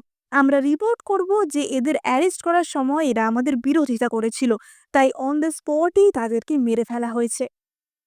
এবার এমা ড্যানিয়েলকে ধন্যবাদ জানায় এবং বলে যে তুমি চলে যাও। জিয়াংয়ের আত্মা যাতে পরবর্তী জীবনে যেতে পারে বা তার আত্মা যাতে শান্তি পায় সেই জন্য আমাকে তাকে একটু সাহায্য করতে হবে। এবার জিয়াংয়ের আত্মা তো সঙ্গে সঙ্গে এমাকে ধন্যবাদ জানায়, কারণ এমা তাকে এত সাহায্য করেছে। জিয়াং বলে যে আমি সত্যি জানি না যে আমি কোন পরিবারে জন্মেছিলাম, কারণ ছোটবেলাতেই আমি আমার পরিবারের থেকে হারিয়ে গেছিলাম। তারপরই আমাকে এখানে কিডন্যাপ করে আনা হয়েছিল। কিন্তু আমি চাইবো যদি আমি পরে আবার জন্মাতে পারি যেন তাদের মেয়ে হয়ে জন্মাতে পারি। আমি চাইবো যেন পরের জন্মে আমি একটা ভালো জীবন পাই। মা, তোমার কি মনে হয় আমি আবার পরে জন্ম নিতে পারবো? এবার তখনই এমা আবারও তার স্বামী অর্থাৎ অ্যালেক্সকে ডাকে এবং বলে যে অ্যালেক্স, এমা কি আবার চাইলে পরে ওর মা বাবার কাছে জন্ম নিতে পারে? অ্যালেক্স বলে যে সেটা তো বেশ জটিল বিষয় হয়ে যাবে, কিন্তু যেহেতু তুমি বলছো তাই জন্য এই বিষয়ে আমি তোমাকে সাহায্য করব। এবং অ্যালেক্স তাদের ক্ল্যানে যে পুনর্জন্মের গড ছিল তাকে কল করে এবং এই বিষয়ে সাহায্য করতে বলে। তো সে এমন ব্যবস্থা করে যাতে জিয়াং আবার তার মা বাবার কাছেই পুনর্জন্ম নিতে পারে এবং জিয়ানের আত্মাও তো শান্তি পেয়ে সেখান থেকে মিলিয়ে যায় এবং অ্যালেক্স তো আবার তার স্ত্রীকে ভালোবেসে তাদের বাড়িতে নিয়ে আসে এবং রাতের বেলা তারা বেশ রোম্যান্স করে। পরদিন সকাল হলে এমা উঠে দেখে যে অ্যালেক্স তো নিজের হাতে তার জন্য ব্রেকফাস্ট বানিয়েছে এবং অ্যালেক্স সেটা এমাকে খাইয়ে দেয়। এমা তো খেয়ে বলে যেটা ভীষণই টেস্টি হয়েছে। এবার অ্যালেক্স তখনই এমাকে বলে যে এমা, আমাদের ডিমন সাম্রাজ্যে আমাদের তো বিয়ে হয়ে গেছে, কিন্তু এই পৃথিবীর জন্য রেজিস্ট্রি ম্যারেজ তো আমাদের করতে হবে। তা না হলে আমরা বিয়ের সার্টিফিকেটটা কি করে পাবো বলো? এবার এমার তখনই আবার মনে পড়ে যে আমি তো বয়স হয়ে মারা যাব, কিন্তু আমার স্বামী তো কখনো বদলাবে না, সেই তো অমর। তাহলে এই পৃথিবীতে আমাদের বিয়ে করার কি কোনো মানে আছে? সে বিয়ের কথাটা অন্যদিকে ঘুরিয়ে দেয়। এবার তখনই এমার কাছে তার বান্ধবীদের কল আসে যে সোফি তার বয়ফ্রেন্ড ম্যাক্সের সাথে তাদের সবার আলাপ করিয়ে দিতে চায়। তাই যেন এমাও তার বয়ফ্রেন্ড অর্থাৎ তার ফিয়ন্সে অ্যালেক্সকে নিয়ে তাড়াতাড়ি সেখানে চলে আসে। এবার কথা মতো এমা তো অ্যালেক্সকে নিয়ে সেই রেস্টুরেন্টে পৌঁছে যায় এবং সেখানে লুলু আর অ্যাঞ্জেলাও তাদের জন্য অপেক্ষা করেছিল। এবার লুলু আর অ্যাঞ্জেলা তো প্রথমবারের মতো অ্যালেক্সকে দেখে এবং তারা তো অ্যালেক্সকে দেখে ফিদা হয়ে যায়, কারণ অ্যালেক্স এতটা হ্যান্ডসাম ছিল। এবার তারা চারজন ভিতরে রেস্টুরেন্টে যায়, কিন্তু অ্যালেক্সকে দেখে রেস্টুরেন্টের স্টাফরা সবাই বো করতে শুরু করে দেয় এবং আমরা জানতে পারি যে এই রেস্টুরেন্টের মালিকও অ্যালেক্সই ছিল। এবার অপর দিকেই আমরা সোফি এবং তার বয়ফ্রেন্ড ম্যাক্সকে দেখতে পাই এবং আমরা দেখতে পাই যে তারা বেশ চিন্তিতই ছিল। ম্যাক্স বলে যে সোফি, তোমার কি মনে হয় আমাদের এসব করা ঠিক হবে? সোফি বলে যে তুমি কোনো চিন্তা করো না, আমি ওদেরকে বলেছি যে তুমি আমার নতুন বয়ফ্রেন্ড, আমি বলিনি যে আমাদের অনেক দিনের সম্পর্ক, তোমার ভালোই লাগবে, তুমি একটু হাসো। এবার ততক্ষণে সেখানে অ্যাঞ্জেলা, লুলু, এমা এবং অ্যালেক্সও চলে আসে এবং তারা সোফি ও ম্যাক্সের সাথে টেবিলে জয়েন করে। এবার সোফি তো সবার সাথে ম্যাক্সের পরিচয় করিয়ে দেয় যে এটা তার বয়ফ্রেন্ড। সে বলে যে তার বয়ফ্রেন্ড ভীষণই লাজুক এবং শাই, সে বেশি কথা বলে না। কিন্তু তাকে দেখেই অ্যালেক্সের মনে সন্দেহ হয়, এমার মনেও তাকে নিয়ে সন্দেহ হয়। এমা বলে যে অ্যালেক্স, সোফির বয়ফ্রেন্ড একটু বেশি চুপচাপ, তাই না? অ্যালেক্স বলে যে কারণ সোফির বয়ফ্রেন্ড কোনো মানুষ না। এবার এই কথা শুনে এমা তো প্রচন্ড চমকে যায় যে মানুষ না, তার মানে কি? অ্যালেক্স বলে যে তুমি চিন্তা করো না, আমি তোমাকে প্রোটেক্ট করব। এবার আমরা দেখতে পাই যে সবাই খাওয়া দাওয়া করলেও সোফির বয়ফ্রেন্ড কোনো কিছু খাচ্ছিল না। সে প্লেটে খাবার তুলছিল ঠিকই, কিন্তু সে কোনো কিছু খাচ্ছিল না এবং অ্যালেক্স তার দিকে তাকিয়েছিল। তখনই সোফির বয়ফ্রেন্ড বলে যে আমার দিকে এমন ভাবে তাকিয়ে থেকো না, আমার অস্বস্তি হয়। অ্যালেক্স বলে যে তুমি খাচ্ছ না কেন, তুমি কি এটা খেতে চাও? এবং সে নিজের হাতটা ম্যাক্সের দিকে বাড়িয়ে দেয়, অর্থাৎ আমরা বুঝতে পারি যে ম্যাক্সও আসলে একটা ডিমন ছিল। এবার ম্যাক্স তখনই অফেন্ড হয়ে উঠে পড়ে এবং বলে যে আমি যাচ্ছি এবং সে সেখান থেকে চলে যায়। এমা অ্যাঞ্জেলা এবং লুলুকে বলে যে তোমরা দুজন অপেক্ষা করো, খাওয়া দাওয়া করো, আমি দেখছি ওদেরকে ফিরিয়ে আনতে পারি কিনা। এবার সে অ্যালেক্সের সাথে বাইরে বেরিয়ে আসে। সে অ্যালেক্সকে বলে যে অ্যালেক্স, তুমি কি ইচ্ছা করেই ওই চালটা চাললে যাতে তুমি বুঝতে পারো যে ম্যাক্স আসলে কে? অ্যালেক্স বলে যে হ্যাঁ, কিন্তু ম্যাক্সও ভীষণ চালাক, ও কিন্তু আমার ফাঁদে পা দেয়নি। আমি বুঝতে পেরেছি যে ম্যাক্স আসলে একজন হাফ ডিমন এবং হাফ মানুষ এবং ম্যাক্স আসলে একজন ভ্যাম্পায়ার ডিমন। সে এতদিন মানুষ খেয়ে মানুষের রক্ত খেয়ে বেঁচেছিল। এবার আমাকে দেখতে হবে যে ম্যাক্স কত মানুষের ক্ষতি করেছে। ম্যাক্স যদি অন্যান্য মানুষের ক্ষতি করতে থাকে তাহলে কিন্তু ম্যাক্সকে আমায় মেরে দিতে হবে। এমা তখনই বলে যে কিন্তু অ্যালেক্স, ম্যাক্স তো একটা ভালো ছেলে, ও মনে হয় না কারোর ক্ষতি করবে। তাছাড়া সোফি আমার রুমমেট, ওর বয়ফ্রেন্ডের যদি কিছু একটা হয়ে যায় আমার ভালো লাগবে না। অ্যালেক্স বলে যে দেখো, তুমি আসলে খুবই নরম মনের মানুষ, কিন্তু এরকম করে ভাবলে তো হবে না। ম্যাক্স যদি অন্যান্য অনেক সাধারণ মানুষদের ক্ষতি করতে থাকে তাহলেও তো হবে না, আমাকে সেই দিকটাও তো ভাবতে হবে। তাই আমরা ওদেরকে ফলো করে দেখব আসলে ব্যাপারটা কতটা সিরিয়াস, ম্যাক্স আদেও খারাপ ডিমান্ড না ভালো ডিমান্ড। এবার অ্যালেক্স আর রিমা তাতে রাজি হয়। অ্যালেক্স বলে যে কিন্তু ওরা দুজন এখন কোথায় গেল সেটাও তো আমাদের জানতে হবে। এবং অ্যালেক্স সঙ্গে সঙ্গে তার ডিমন সাম্রাজ্যের একজন কর্মচারীকে ডেকে পাঠায়, যে কর্মচারী সমস্ত ডিমন কে কোথায় থাকে তার খবর রাখতো। কারণ ডিমনদের সবসময় এই খবরটা রাখতে হয় যে অন্যান্য ডিমনরা কে কখন কোথায় আছে।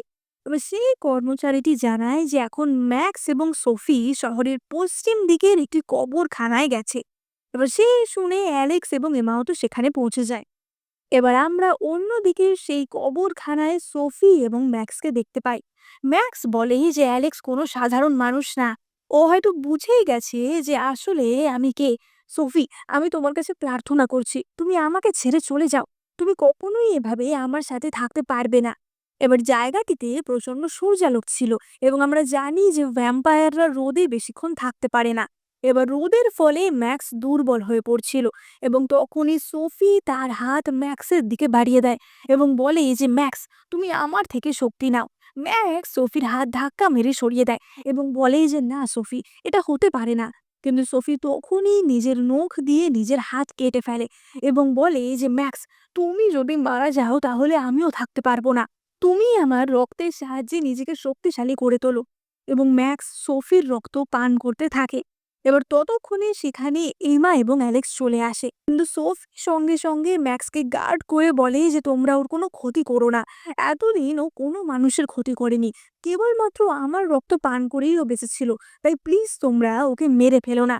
এবার তখনই আমরা দেখতে পাই সেখানে হাজির হয় সেই তান্ত্রিকটি, যাকে আমরা লুলুর গ্র্যান্ডমা মারা যাওয়ার সময় দেখেছিলাম। এবং সেই তান্ত্রিকটিও ম্যাক্সকে খতম করার জন্য এসেছিল। সে বলে যে ভ্যাম্পায়াররা সবসময় মানুষদের ক্ষতিই করে, তাই তুমি যতই বলো না কেন ও কারো ক্ষতি করেনি এই কথাই আমি বিশ্বাস করি, তাই তোমাকে মেরে সাধারণ মানুষদের বাঁচানোই আমার কাজ। এবার তান্ত্রিকটিকে তো সঙ্গে সঙ্গে এমা চিনতে পারে এবং সে অ্যালেক্সকে বলে যে কিভাবে লুলুর গ্র্যান্ডমার কাজের সময় তান্ত্রিকটি ভয় পেয়ে পালিয়েছিল। অ্যালেক্স বলে যে ওকে দেখেই আমি বুঝতে পারছি যে ওর মধ্যে কোনো বিশেষ ক্ষমতা নেই। এবার তান্ত্রিকটি তখনই ম্যাক্সকে বলে যে তুমি জানো না আমি কতটা শক্তিশালী আর আমি তোমার কি করতে পারি। এবং সে কিছু মন্ত্রপুত চাল ম্যাক্সের দিকে ছুঁড়ে মারে, যার ফলে ম্যাক্স ভীষণই দুর্বল হয়ে পড়ে। ম্যাক্স সোফিকে বলে যে সোফি, তুমি এখান থেকে পালাও, আমার ক্ষমতা আস্তে আস্তে কমে যাচ্ছে, আমি তোমাকে বাঁচাতে পারবো না, আমার কিছু হয়ে গেলে তোমারও ক্ষতি হয়ে যেতে পারে। কিন্তু আসলে তান্ত্রিকটি যেটা করছিল সেটা খুবই বেসিক কিছু ব্যাপার ছিল। এবং তখনই অ্যালেক্স এগিয়ে আসে এবং বলে যে তুমি যেটা করছো তোমার কি শুধুমাত্র সেই ক্ষমতাই আছে। ওঝাটি বলে যে বাবা, তুমি তো দেখছি আমার ব্যাপারে অনেক কিছু জানো, তুমি তোমার গার্লফ্রেন্ডকে নিয়ে কবরখানায় কি করছো? ভালো কথা বলছি, তোমরা এখান থেকে চলে যাও, না হলে কিন্তু ওই ভ্যাম্পায়ার তোমাদেরও মেরে ফেলবে। এবার তখনই এমা অ্যালেক্সকে রিকোয়েস্ট করে যে অ্যালেক্স, ম্যাক্স তো কখনো অন্য কোনো মানুষের ক্ষতি করেনি বলো, তাহলে তো আমাদের ওকে আর একটা সুযোগ দেওয়া উচিত, তাই না? এবার সঙ্গে সঙ্গে অ্যালেক্স তার ক্ষমতার সাহায্যে তান্ত্রিকটিকে সেখান থেকে সরিয়ে দেয়। ম্যাক্স বলে যে আমি বুঝতে পারছি তুমি ডেমন কিং, আমি আজ অব্দি কোনো মানুষকে মারিনি, কিন্তু তুমি যদি আমায় মেরে ফেলতে চাও তাহলে আমার আর কিছুই বলার নেই। এমা তখন অ্যালেক্সকে আবারও রিকোয়েস্ট করে যে অ্যালেক্স, ম্যাক্স তো কাউকে মারেনি, তাহলে তুমি দয়া করে ওর কোনো ক্ষতি করো না। অ্যালেক্স বলে যে আমি কখনোই বলিনি যে আমি ম্যাক্সকে মারবো, কারণ আমি যখন থেকে এখানে এসেছি আমি সবটাই দেখতে পাচ্ছি। তান্ত্রিকটি ম্যাক্সকে মারার চেষ্টা করেছিল, কিন্তু ম্যাক্স চাইলে তার ক্ষমতা দিয়ে তান্ত্রিককে মেরে ফেলতে পারত, কিন্তু ম্যাক্স সেটাও করেনি। অ্যালেক্স বলে যে ম্যাক্স হাফ ভ্যাম্পায়ার হাফ মানুষ হলেও ওর মধ্যে এখনো মানবিকতা বেঁচে আছে, তাই আমি ম্যাক্সের কোনো ক্ষতি করব না। অ্যালেক্স বলে যে সে ম্যাক্সকে আবারও ডিমন সাম্রাজ্যে ফিরিয়ে নিয়ে যাবে এবং তাকে পুরোপুরি মানুষে রূপান্তরিত হতে সাহায্য করবে, যাতে সে সোফির সাথে সারাটা জীবন ভালোভাবে কাটাতে পারে। এবার এই কথা শুনে ম্যাক্স তো ভীষণই খুশি হয় এবং সে অ্যালেক্সকে ধন্যবাদ জানায়। সে বলে যে তুমি যদি আমাকে আবারও সাধারণ মানুষ করে দিতে পারো, তুমি যা বলবে আমি তাই করব। এবং অ্যালেক্স ম্যাক্সকে নিয়ে সেখান থেকে চলে যায়। সোফি এমাকে বলে যে এমা, আমার ম্যাক্সের কিছু হবে না তো? এমা বলে যে তুমি কোনো চিন্তা করো না, ম্যাক্স ঠিক হয়ে যাবে। আর এতদিন ম্যাক্স তোমার রক্ত খেয়েই বেঁচেছিল, তাই জন্য নিশ্চয়ই তুমিও ভীষণ দুর্বল হয়ে পড়েছো, তাই তুমিও এখন বাড়ি যাও, কিছুদিন রেস্ট করো, তারপর সুস্থ হয়ে ফিরে এসো। এবার এমা তো সেখান থেকে বাড়ি ফিরে আসে এবং সে ম্যানশনে এসেই দেখে যে সেখানে অ্যালেক্স তার জন্য অপেক্ষা করছে। অ্যালেক্স তার হাত ছড়িয়ে দিয়ে বলে যে, "আমাকে একটা হাগ দাও। আমি তোমার বন্ধুর বয়ফ্রেন্ডকে বাঁচালাম।" এবং এমা সঙ্গে, সঙ্গে তাকে গিয়ে হাগ করে। এবার অ্যালেক্স তো সঙ্গে, সঙ্গে এমাকে নিয়ে বেডরুমে আসে এবং তার সাথে রোম্যান্স করতে যায়। কিন্তু এমা তাকে সরিয়ে দিয়ে বলে যে, "অ্যালেক্স, কি ব্যাপার বলো তো? আজ তোমার গা থেকে এরকম একটা গন্ধ আসছে কেন? তুমি কি অনেকদিন স্নান করোনি?" এবার অ্যালেক্স তো সঙ্গে, সঙ্গে গিয়ে স্নান করে ফ্রেশ হয়ে আসে এবং সে আবারও বিছানায় এসে এমাকে কিস করতে যায়। কিন্তু এমা তাকে আবারও সরিয়ে দিয়ে বলে যে, "কি ব্যাপার? তোমার গা থেকে এরকম গন্ধ কেন বেরোচ্ছে? এতদিন যখন তুমি আমার কাছে আসতে কি সুন্দর গন্ধই না বেরোতো। কিন্তু আজ এরম দুর্গন্ধ?" অ্যালেক্স বলে যে, "এমা, আসলে আমি একজন ডিমার আর এটাই আমার গায়ের আসল গন্ধ। এতদিন আমি তোমার থেকে এই বিষয়টা লুকিয়ে রেখেছিলাম। কিন্তু আজকে আমার আসল বিষয়টা বেরিয়ে এসেছে। তুমি কি আমাকে ভালোবাসবে না?" এমা বলে যে, "অ্যালেক্স, তুমি যেমনই হও না কেন, যেই হও না কেন, আমি তোমাকে আমার স্বামী মনে করি। সুতরাং আমি তোমাকে নিঃসন্দেহে ভালোবাসবো।" এবার অ্যালেক্স তো এমাকে আবারও কিস করতে যায়, কিন্তু এমা তাকে আবারও সরিয়ে দেয়, কারণ তখনই তাদের দরজার কলিং বেল বেজে উঠেছিল। এবার এমা তো সঙ্গে সঙ্গে দরজা খুলতে চলে যায় এবং এমা দরজা খুলে দেখে সেখানে অ্যালেক্স দাঁড়িয়ে আছে। এবার এমা তো প্রচন্ড অবাক হয়ে যায়, কারণ এতক্ষণ তার সাথে যে ছিল সেও অ্যালেক্স, আর এখন দরজার সামনে যে দাঁড়িয়ে আছে সেও অ্যালেক্স। এবার দরজার সামনে যে এসেছিল সে বলে যে, "আমি কখনো ভাবিনি যে এমন কেউ এই পৃথিবীতে আছে যার সাহস হবে আমার ছদ্মবেশ ধারণ করার।" এবার এতক্ষণ এমার সাথে যে ছিল সে বলে যে, "এমা, আসলটা আমি, ও হচ্ছে নকল।" এমার সাথে এতক্ষণ যে ছিল সে বলে ওঠে যে, "তোমার যদি বিশ্বাস না হয় আমি এক্ষুনি বলে দিচ্ছি কে আসল কে নকল।" এবং তারা দুজনেই তাদের দুজনের শক্তি প্রয়োগ করতে শুরু করে। এবার এমা মনে মনে ভাবে যে এদের দুজনকে তো একদম একই রকম দেখতে লাগছে, কিন্তু এতক্ষণ আমার সাথে ছিল তার গায়ে একটা দুর্গন্ধ ছিল, যদিও সেটা থেকে আমি বলতে পারবো না যে কে আসল আর কে নকল। তখনই ভাবে যে আমি যদি ওদেরকে কিছু ব্যক্তিগত প্রশ্ন করি তাহলে আমি জানতে পারবো কে আসল কে নকল। এমা বলে যে, "আমি তোমাদেরকে কিছু প্রশ্ন করব, যে সঠিক উত্তর দিতে পারবে সেই আমার আসল অ্যালেক্স।" এবার এমা তাদেরকে জিজ্ঞাসা করে যে, "বলো, অ্যালেক্স আমাকে বিয়েতে কত টাকা দেনমোহর দিয়েছিল?" এবং দুজনেই সঠিক উত্তর দেয় যে 1.88 মিলিয়ন টাকা। এমা বলে যে, "ধুর।" এবার পরের প্রশ্ন এমা করে যে, "যেদিন আমি বিয়ের পর আমার মা বাবার বাড়িতে গেলাম সেদিন ওরা কি করেছিল?" এবং দুজনেই সেটার সঠিক উত্তর দেয় যে সেদিন এমার বাবা এতটাই নার্ভাস ছিল যে এমার বাবা অ্যালেক্সকে সিগারেট অফার করেছিল। আর এমা তখনই বলে যে, "তাহলে আর একটা পার্সোনাল প্রশ্ন আমি করছি। বলো, যেদিন আমরা প্রথম এই বাড়িতে এসেছিলাম সেদিন অ্যালেক্স আমাকে কতবার কিস করেছিল?" এবার আমরা বুঝতে পারি যে আসল অ্যালেক্স এবং নকল অ্যালেক্স কে। এতক্ষণ এমার সাথে যে ছিল, অর্থাৎ যার গায়ে এই দুর্গন্ধ ছিল, সেই হচ্ছে নকল অ্যালেক্স। নকল অ্যালেক্স মনে মনে ভাবে যে আমি তো বাইরের কথা সব জানতে পারি, কিন্তু জিমন কিং এর ম্যানশনের ভিতরে কি হয় সেটা জানার ক্ষমতা আমার নেই। নকল অ্যালেক্স তখনই বলে যে, আসলে ওটা আমাদের খুবই ব্যক্তিগত বিষয়, তাই ওটা নিয়ে আমি কোনো কথা বলতে চাই না।" এমা বলে যে, "ব্যক্তিগত প্রশ্ন না হলে আমি বুঝবো কি করে কে আসল কে নকল?" এবং নকল অ্যালেক্স বলে যে, "3 বার, আমরা 3 বার কিস করেছিলাম।" এবং তখনই আসল অ্যালেক্স বলে যে, "না, 7 বার।" এবং সে সঠিক উত্তর দিয়েছিল। এবং এমা বুঝতে পারে যে আসল অ্যালেক্স কে। এবং নকল অ্যালেক্স তখনই বলে ওঠে যে, "আমি ভাবিনি যে তুমি এই ধরনের ব্যক্তিগত প্রশ্ন করবে। ঠিক আছে, তাহলে আর ছদ্মবেশ ধারণ করে কোনো লাভ নেই।" এবং সে তখনই তার আসল রূপ ধারণ করে এবং আমরা দেখতে পাই সেটা একটা 1000 ফেসড ডিমন বা একটা বহুরূপী ডিমন ছিল। অ্যালেক্স বলে যে, "বহুরূপী ডিমন, তোমার একমাত্র ক্ষমতা আছে আমার রূপ নকল করা, কিন্তু আমরা কখনো একে অপরের বিষয় নাক গলাই না। তাহলে তুমি এখানে কেন এসেছো?" এবং তখনই বহুরূপী ডিমনটি বলে যে, "শুধুমাত্র মজা করার জন্য। তুমি একজন পৃথিবীর মেয়েকে বিয়ে করলে, আমাকে নিমন্ত্রণও করলে না। তা আমি কি একটু দেখতে আসবো না যে তুমি কাকে বিয়ে করেছো? তা এমা, তুমি তোমার স্বামীকে বলো যে তোমার স্বামী আসার আগে অবধি আমি তোমার সাথে কি কি করেছি?" এমা বলে যে, "একদম মিথ্যা কথা বলবে না।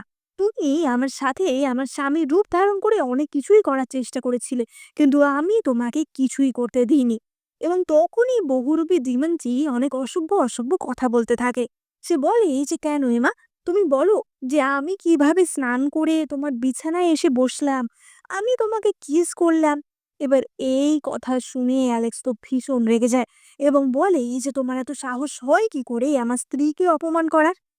বহুরূপী ডিমন বলে যে অপমান, আমি তো তোমাকে শুধু বলছি যে কিছুদিনের জন্য তোমার স্ত্রীকে আমাকেও দাও।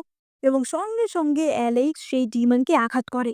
কিন্তু বহুরূপী ডিমনও ভীষণই শক্তিশালী ছিল, তাই জন্য সেও ঘুরিয়ে অ্যালেক্সকে আঘাত করে। সে বলে যে অ্যালেক্স, তুমি আমাকে মারতে পারবে না, আমিও তোমাকে মারতে পারবো না, কারণ আমরা দুজনে সমান শক্তিশালী। তা মহিলার জন্য শুধু শুধু দুজনে লড়াই করার কি কোনো কারণ আছে? অ্যালেক্স বলে যে একটা মহিলা না, ও আমার স্ত্রী। এবং সঙ্গে সঙ্গে বহুরূপী ডিমনটি আবারও অ্যালেক্সকে আক্রমণ করে।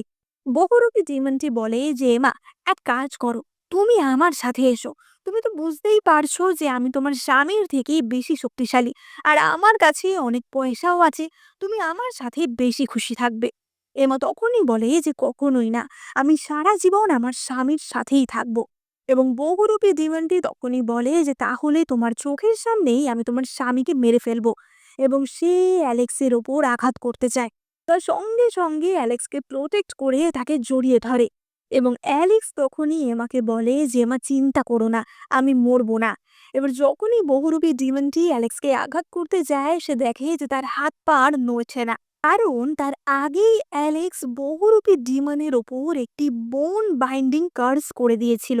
এমন একটা অভিশাপ দিয়ে দিয়েছিল যাতে ডিমনটি আর বেশিক্ষণ বাঁচবেই না। সে কিছুক্ষণের মধ্যেই পুরো বডি কোলাপস করে মারা যাবে। অ্যালেক্স বলে যে হতে পারে তোমার থেকে আমার ক্ষমতা কম, কিন্তু আমি তোমার থেকে বেশি মন্ত্র জানি এবং তার সাহায্যেই আমি তোমাকে এখনই মেরে ফেলবো। বহুরূপী ডিমনটি অ্যালেক্সের কাছে প্রাণ ভিক্ষা চায় যে আমাকে মেরো না, আমি আর কখনো তোমাকে জ্বালাতন করব না। কিন্তু অ্যালেক্স বলে যে না, তুমি আমার স্ত্রীর সাথে অসভ্যতা করার চেষ্টা করেছো, তোমাকে কখনোই আমি দ্বিতীয় সুযোগ দেব না।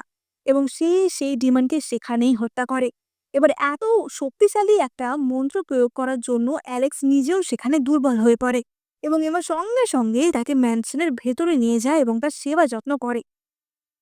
এবার আমরা পরবর্তী দিনের দৃশ্য দেখতে পাই, যেখানে এমা আবারও তার হস্টেলে ফিরে গেছিল এবং সেখানে লুলু এবং অ্যাঞ্জেলা তো ছিল, কিন্তু সোফি আর ম্যাক্স তখনও ফিরে আসেনি, কারণ তারা তখনও রিকভার করছিল। এবার তখনই আমরা দেখতে পাই যে লুলুর হাতে একটা ক্রিস্টাল বল টাইপের বা একটা মার্বেল টাইপের ছিল এবং সেটা বেশ অন্যরকম দেখতে ছিল। এবার এমা তখনই ওটা হাতে নিয়ে বলে যে এটা কি, এটা তো বেশ সুন্দর দেখতে, এটা তোমরা কোথায় পেলে? এবং থেকে অ্যাঞ্জেলা বলে যে এটা তো আমি আর লুলু গার্ডেনে খুঁজে পেয়েছি। আর এমা সেই মার্বেলটা বা ক্রিস্টালটা হাতে নেওয়ার সাথে সাথেই সেটা জল করে জ্বলতে শুরু করে। এবং তখনই হঠাৎ করে লুলু এবং অ্যাঞ্জেলা অন্য রকম ব্যবহার করতে শুরু করে। তারা এমাকে জড়িয়ে ধরে এবং তার সাথে রোমান্টিক ব্যবহার করতে শুরু করে। এবং এমা তো ভীষণই অবাক হয়ে যায় যেটা কি হচ্ছে। এবার সে তো সঙ্গে সঙ্গে অ্যাঞ্জেলা এবং সোফির হাত থেকে নিজেকে ছাড়িয়ে নেয়। এবং এমা বুঝতে পারে এই সব কিছু এই মার্বেলটার জন্যই হচ্ছে। এবার সে সঙ্গে সঙ্গে মার্বেলটা তুলে নেয় সেটা ছুঁড়ে ফেলার জন্য। কিন্তু তখনই সেখানে প্রবেশ করে অ্যালেক্স। এবং অ্যালেক্স এসে লুলু ও অ্যাঞ্জেলার মাঝখানে বসে পড়ে এবং তাদেরকে জড়িয়ে ধরে। লুলু আর অ্যাঞ্জেলাও অ্যালেক্সকে ধরে বলতে থাকে যে আমাদের তো প্রথম থেকেই মনে হতো যে আমার বয়ফ্রেন্ড কি হ্যান্ডসাম, তো অনেক দিন থেকেই ওর সাথে প্রেম করতে চাইতাম, কিন্তু এমার বয়ফ্রেন্ড বলে পারতাম না। এবার এমা তো এই দৃশ্য দেখে ভীষণই ভেঙে পড়ে এবং সে অ্যালেক্সকে বলে যে অ্যালেক্স, তুমি তো আমাকে কথা দিয়েছিলে যে তুমি কখনো অন্য কারোর সাথে প্রেম করবে না, তাহলে? অ্যালেক্স বলে যে ক্ষতি কি, এরা তো তোমারই বন্ধু, আসো না, আমরা চারজনে মিলে থাকি। অ্যাঞ্জেলা বলে যে এমা, তুমি তো আমাদের বেস্ট ফ্রেন্ড, তাহলে তোমার হাজবেন্ড শেয়ার করতে তোমার সমস্যা কোথায়? এবং এমা তখনই অ্যাঞ্জেলা এবং লুলুকে ঠাস ঠাস করে চড় মেরে তাদের অজ্ঞান করে দেয়। অ্যালেক্স বলে যেটা তুমি কি করলে, তুমি ওদের মারছো কেন? এবং এমা তাকেও ঠাস করে আর চড় মারে। অ্যালেক্স বলে যে তুমি কি পাগল হয়ে গেছো, আমি তোমার স্বামী। কিন্তু এমা বলে যে না, তুমি আমার স্বামী না, তুমি আমার অ্যালেক্স না। আমি জানি এটা পুরোটাই একটা ইলিউশন, আর এটা এই ক্রিস্টালটার জন্যই হচ্ছে। আমি জানি যে আমার স্বামী কখনোই আমার সাথে এমন করতে পারে না, আমার স্বামী কখনোই আমাকে ছাড়া অন্য কারোর সাথে অ্যাফেয়ার করতে পারে না। এবং তখনই অ্যালেক্স হাততালি দিয়ে বলে ওঠে যে বাহ, সত্যি তুমি ডিমন কিং এর স্ত্রী হওয়ার যোগ্য। তাহলে এসো আমরা একটা ডিল করি। এমা বলে যে তোমার সাথে আমি কোনো ডিল কেন করব? এবং অ্যালেক্স বলে যে তাহলে আমি তোমাকে মেরে ফেলবো। এমা বলে যে তুমি যদি আমাকে মারতেই পারতে তাহলে তুমি এখানে এসে এই ইলিউশনটা রচনা করতে না। এবং এই কথা শোনার সাথে সাথেই সেই অ্যালেক্সটি, অর্থাৎ ইলিউশনের অ্যালেক্সটি সেখান থেকে ম্যাজিক্যালি গায়েব হয়ে যায়। এমা তো সঙ্গে সঙ্গে হাতুড়ির বাড়ি মেরে সেই ক্রিস্টালটা ভেঙে ফেলার চেষ্টা করে। হাতুড়ির বাড়ি মারতেই সেটা রেনবো কালারটা সরে গিয়ে সেটা পুরো ব্ল্যাক হয়ে যায়, কিন্তু সেটা ভাঙে না। এবার এমা সেই ক্রিস্টালটা বাড়িতে নিয়ে গিয়ে অ্যালেক্সকে, অর্থাৎ তার আসল স্বামীকে দেখায়। এবং অ্যালেক্স সেটা দেখেই বলে যে এটা যে কোনো ক্রিস্টাল না, এটা একটা ডিমন পার্ল। এটা তুমি কোথায় পেলে? এমা বলে যে এটা তো লুলু আর অ্যাঞ্জেলা আমাদের ইউনিভার্সিটির গার্ডেন থেকে কুড়িয়ে পেয়েছে। অ্যালেক্স বলে যেটা ভীষণই রেয়ার একটা জিনিস, 1000 বছর আগে ডিমন সাম্রাজ্য থেকে এটা হারিয়ে গেছিল। এটাকে ডিমন গড পার্ল বলা হয়। বাট এমা তাই শুনে বলে যে ডিমন গড পার্ল, তাহলে কি এটার সাহায্যে আমরা গড হয়ে যেতে পারবো? এবং অ্যালেক্স তখন বলে যে হ্যাঁ, আবার নাও। এই পার্লটা ভীষণই অদ্ভুত একটা জিনিস। এই পার্লটা মানুষের মনে বিভিন্ন ধরনের ইলিউশন ক্রিয়েট করে। তুমি যদি সেই সমস্ত পরীক্ষা পাশ করতে পারো, সেই ইলিউশনগুলি থেকে মুক্ত হতে পারো, তাহলেই তুমি একমাত্র গডে রূপান্তরিত হতে পারবে। এটা একটা পরীক্ষার মতো। কিন্তু খুব সহজেই এটা মানুষ পাশ করতে পারে না, এবং বেশিরভাগ মানুষই এই পড়লে আটকা পড়ে সেই ইলিউশনের চক্করেই মারা যায়। এবার অ্যালেক্স তখনই সেই ক্রিস্টালটা হাতে নিয়ে দেখে, এবং অ্যালেক্স সেটা হাতে নেওয়ার সাথে সাথেই সেই পার্লটা অ্যালেক্সের সমস্ত শক্তি সুস্থি শুরু করে। এবার অ্যালেক্স তো ভীষণই অবাক হয়ে যায় যেটা কি হচ্ছে। এবং আমরা দেখতে পাই তখনই অ্যালেক্স এবং এমা ম্যাজিক্যালি পার্লের ভিতরে চলে যায়, অর্থাৎ তারা সেই ইলিউশন পার্লের দুনিয়াতে চলে যায়।